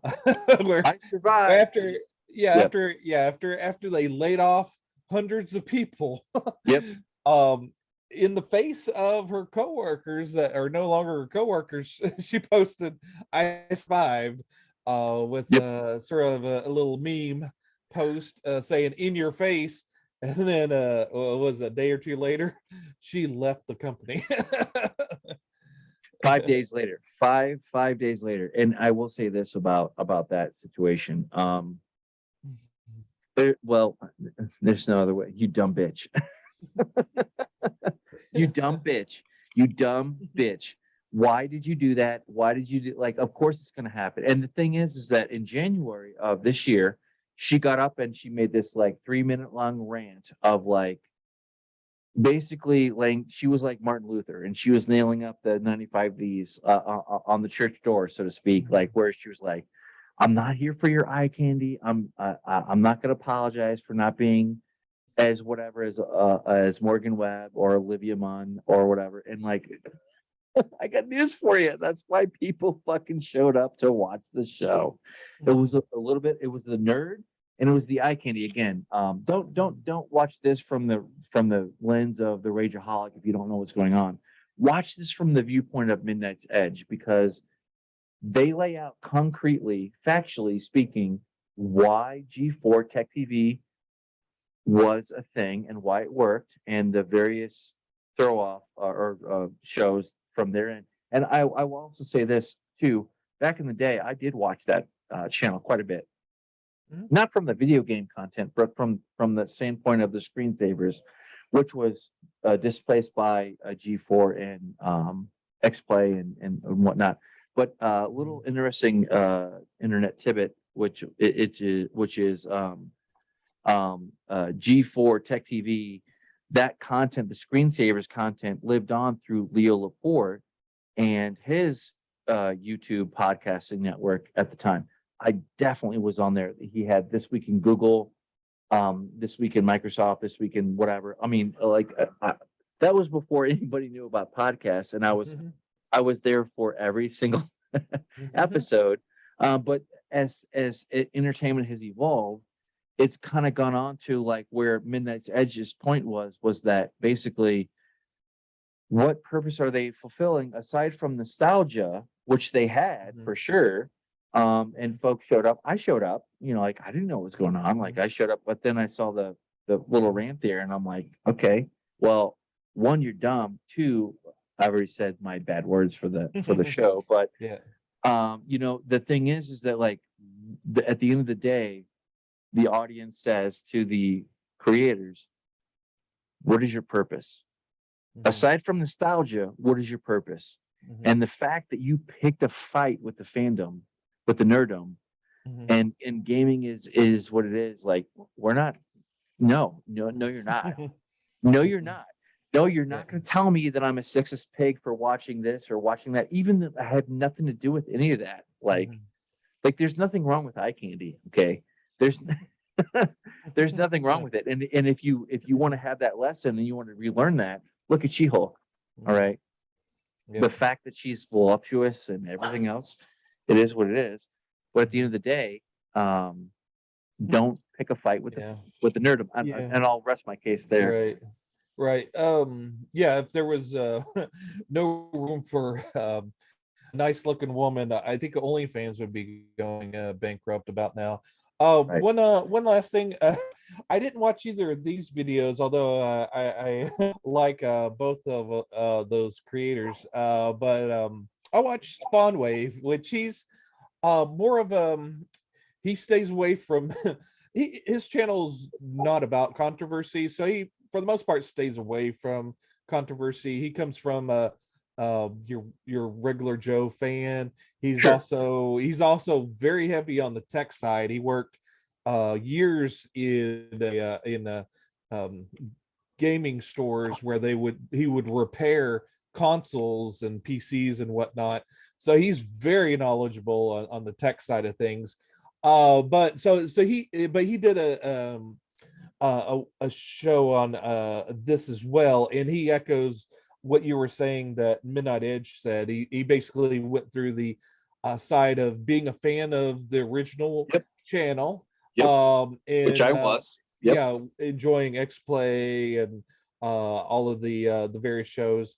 Where he said that basically all of the things that they did on the channel either are obsolete or have been done better on YouTube.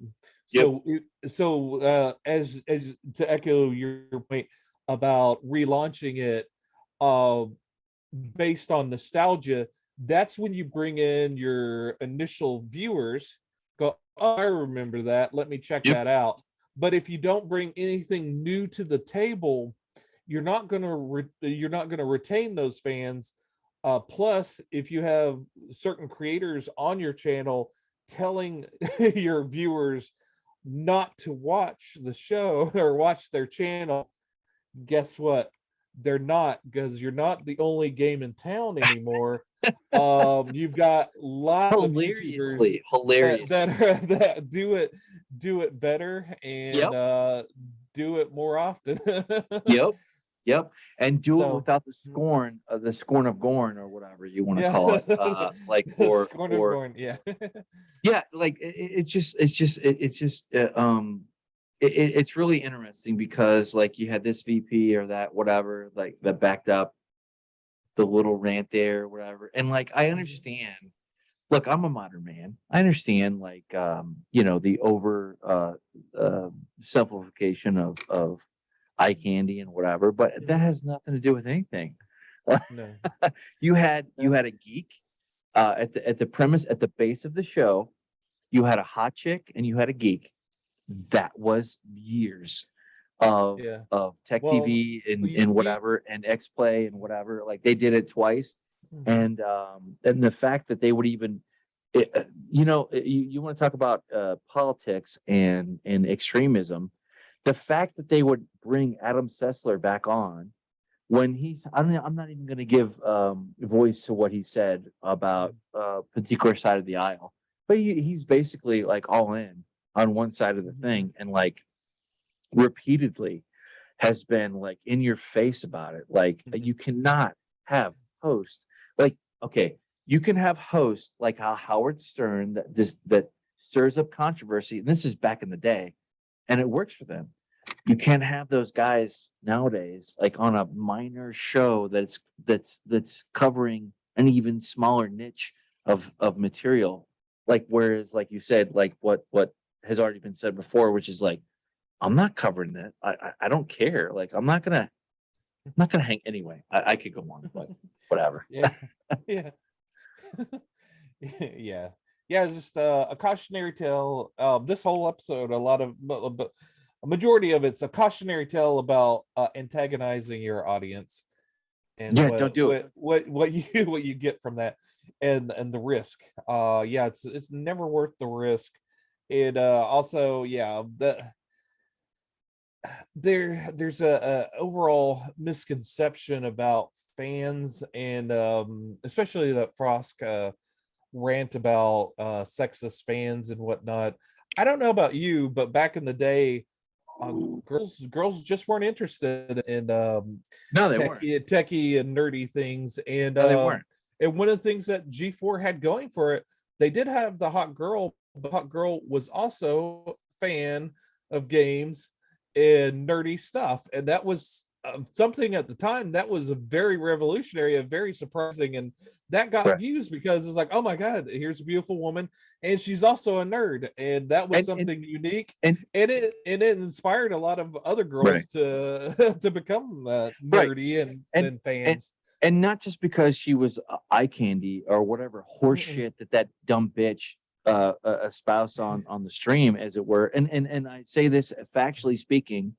The thing is that like I went on and I didn't everything that Olivia Munn starred in. I didn't give a shit how she looked. I cared about because what she said, she actually had something to say, and I followed along. So it worked in her Right. favor. It Yeah. was not like this incessant minefield of toxic Yeah. masculinity, like Right. where it's Yeah. just nothing but boobs and TNA and all this. Yeah. Like it had nothing to It do with was. that. It Like was.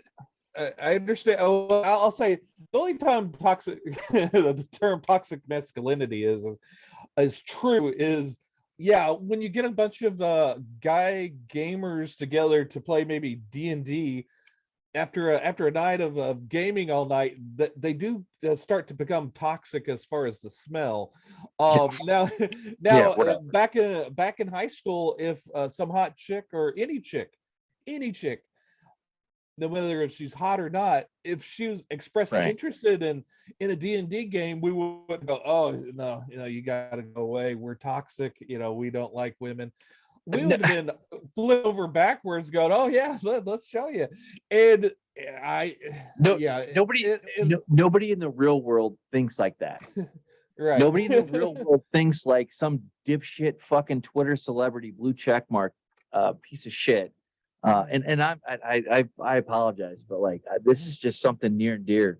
It's just like, what the fuck are you doing? What are you fucking doing? Picking a fight with the fandoms and like saying like laying this down, putting a line in the sand. Like, what are you doing? Like they had no clue what the hell they were doing, and it shows because like they're defunct.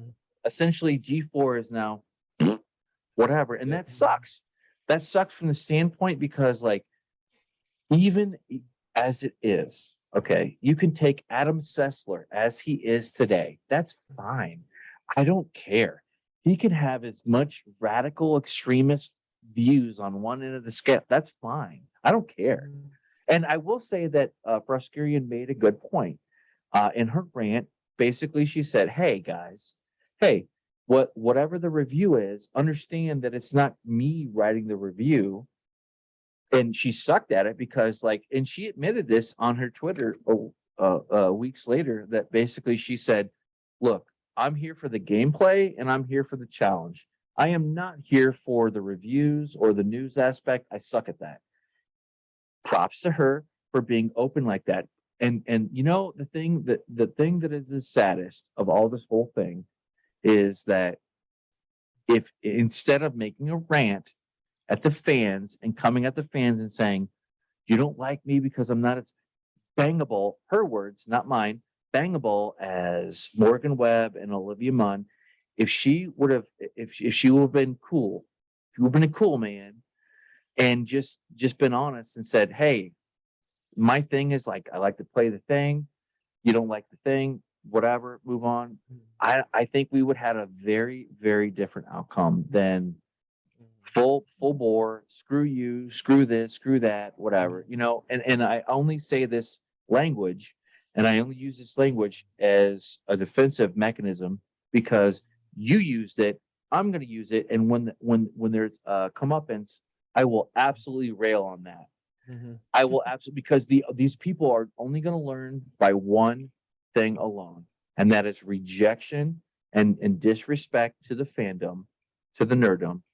And sorry, my Yeah, and that's yeah, my and thing is a little bit long, but I right. stand. I will die on this hill every time. Yeah. No, I forgot about her saying that someone else writes the reviews. She Right. says it, but that's an archaic way of doing things at this point.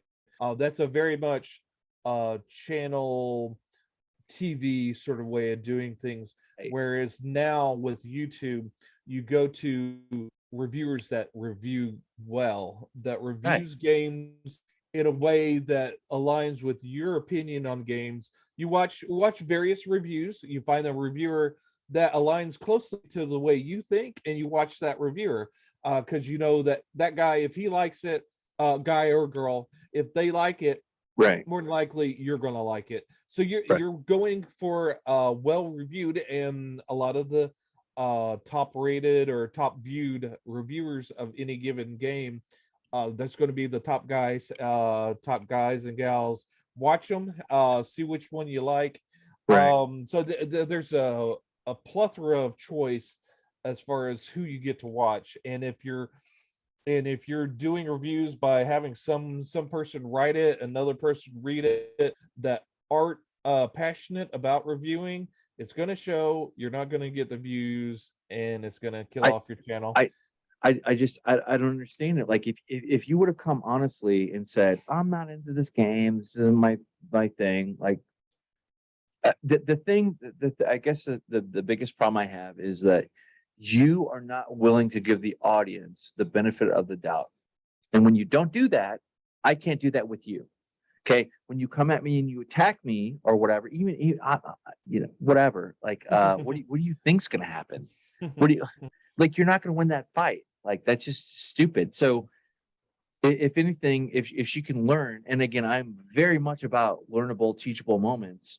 If you can learn anything, keep that honesty. That's fine. Nobody has a problem with you coming raw with a raw opinion on this or society or whatever. If she would have framed that in a little bit of a different context and not come at the fans as like all or nothing, well, I got news for you. Well, if you say it's all or nothing, I'm going to remember that, and I have. And you know what? When it happens, we'll highlight it, and it is what it is. Like, just it's a tale of woe where it could have been so much more, because nobody is actively like hating on something to like put it in the ground. Like it is a reaction more than anything else to like what somebody else puts out. And Amazon Prime is learning that lesson with Rings of Power, and it is what it is. But maybe they'll learn, maybe they won't. Anyway, moving on. Rolling into your Batman versus Robin. I have a follow up to this. Moving on to something a little bit more positive than railing on a dead horse. Yeah. So you read Yeah. this, or this is coming up? Yeah. Yeah. If you remember a grab bag, the last grab bag we did, I was crapping on this because I'm not a big Mark Waid fan, but Mhm. since I had been collecting Batman and Robin as far as my pools, they went ahead and threw it in my pool box, just in case I wanted it, just in case it sold out or whatnot. And my pile of comic books I was getting that week wasn't too big, so I decided to go ahead and take the plunge and go ahead and pick up this one. And you know, even if I have my issues with Mark Waid, this is a well-written issue. I enjoyed it. All right. So it's a recommend. Maybe recommended it through my gritted teeth, but but yeah, there's a reason why he's a popular writer. I Yeah, I will Alfred. Uh-huh. I will stop you there, and I will ask, do you have any kind of sexist rants that you want to lay on the fans? No, no. I'm kidding. I'm kidding. Maybe next week. But yeah, we got to work on our toxic masculinity. But yeah, this No, we brings don't. back this brings back this brings back Alfred under mysterious circumstances. If you Okay. remember, Alfred was killed off in He Tom King's was. run of Batman. So yeah, he's back. There's a question on how he's back. But yeah, I enjoyed this first issue. If you have no issues with Mark Wade that would keep you from buying it, I'd say give it a shot. And it's a Awesome. number one, so it's always good to get a number one of something. For sure. Uh, Moving on to yeah. That's the second #1 issues. All I'm recommending this week is #1 issues. Creep Show #1, which, if you remember, that was a movie anthology that Stephen King put together with George Romero and a few other creators. And the movie had a sequel, and now has a long running series on Shudder. I think it's up to the third season, or the third season's All close to right. coming out. Very And cool. yeah, Creep Show was inspired by the old EC Comics, like Tales from the Crypt, that had its own anthology series later on. So it's interesting that Creep Show, having been inspired by the old horror comic books, has its own horror comic book that came out this past week, and I went ahead and picked up the first issue. It was enjoyable in a sort of horror short story comic book kind of way. It kind of gave you that flair. You have your similar character to the Crypt Keeper that hosts introduces each of the issues stories. He kind of bookends the beginning and end of it with a little joke or two at the beginning and end. So yeah, if you're kind of a fan of the old Tales from the Crypt, or never read them and wanted to try something similar to that, this is out again, #1 issue. So definitely a collectible item. I know I have picked up the last issue, a physical issue, at the comic book shop. So when I got it this past week, I don't know if they'll get some more in, or how available it is at your local comic book shop. But you can always get it digitally, so there's that as well. Indeed. Awesome. And then that rolls us up to your YouTube pick of the week. And Oh, I I had my two. I had one more comic, Oh, Vanish sorry. #1, Sorry. What was from that? Donny Oh, Cates. Vanish. Yep. Sorry. That's my fault. That's okay. Just real quick, Donny Cates, he's recently did a run on Thor, and on he currently is doing a run on the Hulk. He also did, well, no, he's not doing Hulk right now. He did do, all right, no, I think he is doing Hulk. Yes, he's doing Hulk, and he previously did a run on Venom that Al Ewing is doing now, and he's but yeah, so this is an independent comic book, Vanish. It's an interesting story. I really enjoyed it. If you like this run on Venom, you probably like this. The story is the story of this first issue. I won't spoil it because it's a really interesting story, but it reminded me of a heavy metal Harry Potter uh fantasy kind of thing. The guys had a ring, a glowing ring that um uh made a wand, and they did magic through the wand, through the ring. Is very dark, very brutal. I think after the first issue it's going to go more superhero like and less Harry Potter. But yeah, it's an interesting setup. It takes the whole superhero story and kind of turns it on its head. The art's great in it. I'd say if you're a fan of Donny Cates, definitely pick this up. It has a kind of it has a unique story to it so far. And yeah, I was really engaged with this first issue. Awesome. Awesome. With that, I would say I had one. I wanted it. Well, it's Superman Batman 76, but whatever. Like maybe next week, we'll see. Okay. Anyway, rolling up to your YouTube pick of the week. Yeah, just real quick, don't hug me, I'm scared. Uh if you notice, the most of the videos are at least 6 years old. There's it breaks down into six short short little episodes. They're between 3 and I think 6 or 8 minutes long. But yeah, it's basically if you think of maybe the Muppets or Sesame Street, more Sesame Street, in that it starts off very much like a child's story, where there's the three characters, the yellow one, the red one, and the green one that's kind of duck like. They seem to live in a house together, and a lot of times there's a character that shows up that's going to teach them something, and then things turn very dark and ugly and absurd. Oh man. And so that was the basic storyline for it. So it may on the surface look maybe kid friendly. It's definitely not. But yeah, these have been around for forever, and there's a lot of other channels that kind of analyze the story and the meaning behind it. But yeah, it's definitely worth a watch if you're kind of into weird stuff. But more to the point, this past week on Channel 4, which is a UK channel, and they have a streaming service, all four. They have a 6-episode TV series from these guys called "Don't Hug Me, I'm Scared." So it's All six right. 24-minute episodes, and so it's a longer episode as opposed to the 3 to 8 minute episodes online. So they actually tell a complete story. They don't lose any of the edge. Some episodes are better than others. Now it is only available to streaming and viewers in the UK. So if you're a UK member of our audience, definitely check it out.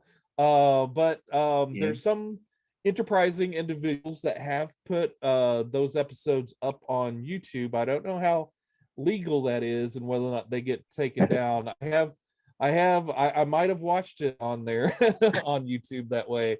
But yeah, if you don't have qualms about that, you can watch it there. I definitely want to get a legal copy of these if they come out on DVD or Blu-ray. I'll definitely snap those up. I definitely want to give them my money, as the meme says. But Yep. yeah. But yeah, in the meantime, you could watch if you're not familiar with this content. Definitely take a look if you're into kind of the weirder stuff. Indeed. Yeah. Well, and VPN like every other YouTube creator, but Oh you can yeah, figure out there's that. you can figure out that puzzle piece yourself because I'm with Thomas.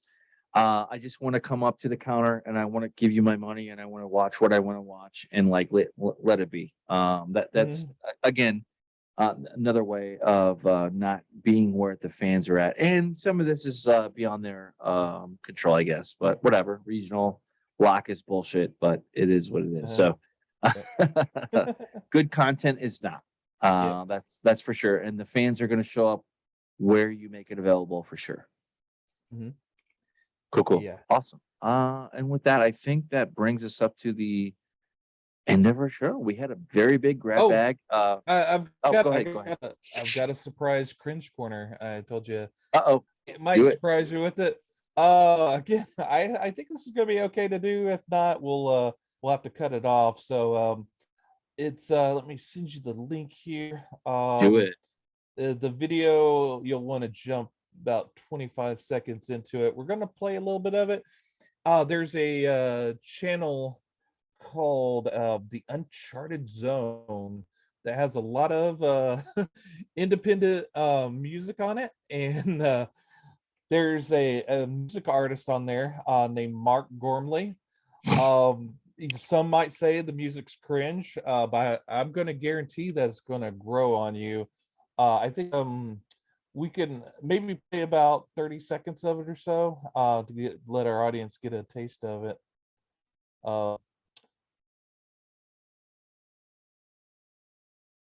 But yeah, are we Oh able my to God. get audio on it? I think so. All right. Let's see. Yeah, I'm not hearing it. If you may have to share audio. It might be on my side, not your side. Oh, okay, gotcha. But yeah, yeah, yeah. Your first reaction is to cringe, but I'm good.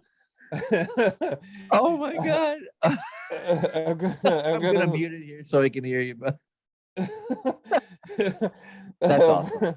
but yeah, he has quite a few tracks on it. I think you could on their website you could pick up CDs and downloads of his music. But yeah, every song I picked my favorite, but you could pick your own. Again, that's Mark Gormley on the Uncharted Zone site. So yeah, if if the audio doesn't come through, definitely check him out. But yeah, if you're listening with Mike and are enraptured by the music, definitely That definitely this reminds me of like a dad at karaoke. yeah. Like Well, just the non-caring, like I don't care how I look. yeah, That's he's awesome. got the dad Yep, yep. the dad shirt on with the collar, which actually I'm rocking as well. So yeah, Nice, nice. I don't see why you don't see the rock star in him. Yep, yep. Awesome, awesome. Good stuff. Good Yeah, stuff. Yeah, yeah, cringe corner for sure. yeah. Yeah, I thought since this is a sort of rant heavy episode, we needed some music to lighten our mood and put us out on little wings Oh into the yeah. sunset. Yeah, and this brings up a good point to follow up with us every week. Hmm. Hopefully you hit that subscribe button, that little bell by the side, Hmm. and you can see what we say or not. Hmm. And if you have an opinion, let us know. I was very heavy and hard with my criticism, but I really only reserve that for things that are warranted. And I definitely feel that reality bears that out. But it is what it is. And if you have a different take, let us know. And I try to play the benefit of the doubt where possible. Um, Hmm.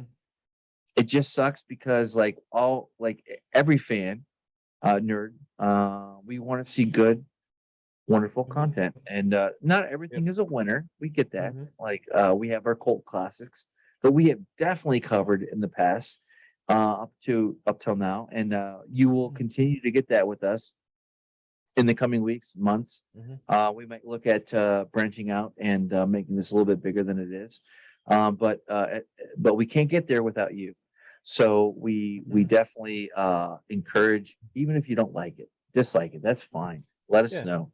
Yeah. If you want to Yeah, see we something, well, a lot of creators, no matter if they're TV, yep, streaming, whatever, they don't like toxic people. We like you. Come on in. I, we, you know what? If you don't like what we say, and you have your say, Yeah. have your say, Yeah. and if we pick up on it, great. If not, I'm never going to Mhm. tell a fan or Nerdom Mhm. what Yeah. is the STFU. I'm Mhm. not going to do that. And Well, neither will yeah. Thomas. Yeah, our slogan is we'll never tell you not to watch. Yeah, Everybody can watch. Everybody. absolutely. Yeah, and like Thomas. Now whether or not they want to, that's another question. Yeah, and Thomas is good cop and I'm bad cop a little bit or Yeah, whatever. But yeah. Okay. at the same time, reality dictates a lot of what we watch and whatnot. And I am very very patient with a lot of things, up until the point like where I will absolutely celebrate you being hoisted on your own petard. And if you don't know what that is, a historical reference there. There used to be like bombs that were put on the end of spears, and those were used to breach the walls of whatever they were trying to get into. And so to be hoisted up on your own petard means that you are basically put up on your own bomb and let it go off, and it is what it is. So we will. That is very rare for us to kind of revel in that, but I will Mhm. absolutely do that when it's warranted because when you do that, Mhm. you put a wedge between the creator and the nerdom. Don't do Yeah. that. Don't do that. Yeah. And If it's and good, it will shine on its own, and we will talk about it. We would love to talk about new content Mhm. and everything else. Yeah. But And don't don't yeah, don't poke me in the eye with something and right. expect that I'm Yeah. not going to come back and smack you around Yeah. for it. Yeah, and with wedges, you get wedgies, and no one likes wedgies, and no one likes getting poked in the eye. Nope. Not at all. Not at all. That's not what we're here for. We're here for to find the best and the brightest and not sometimes, but still enjoyable content. And we hope that you will join us on our journey as we travel through the first, the last, the Nerdom.